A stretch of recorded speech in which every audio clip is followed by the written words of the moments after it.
Over the years, the province of Idlib has offered somewhat of a refuge for almost 1 million internally displaced Syrians.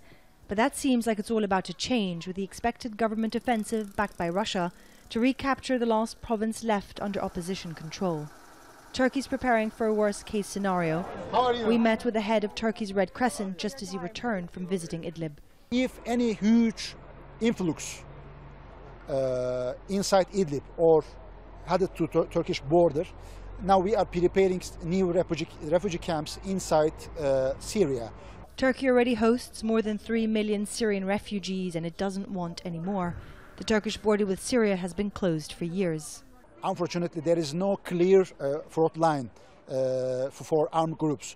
There are settling down inside in the societies. So it is really difficult to target the military, the points. So we are concerning huge civil casualties. It's been a repetitive cycle for years. Despite endless political negotiations, it's the military option that always seems to come first. Millions of Syrians are homeless in their own country, dependent on aid, unable to rebuild their lives.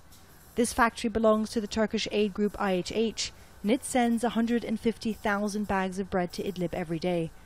Each piece representing someone who cannot feed themselves.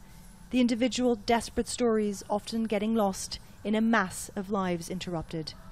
Those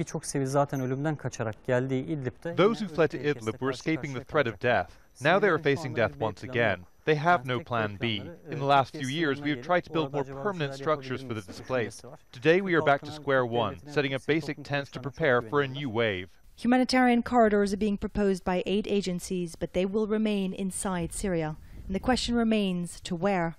Most people don't want to go to the government-controlled areas which surround Idlib, and that leaves the Turkish-controlled northern part of the country, but many are reluctant to go there too. No one wants to be displaced again.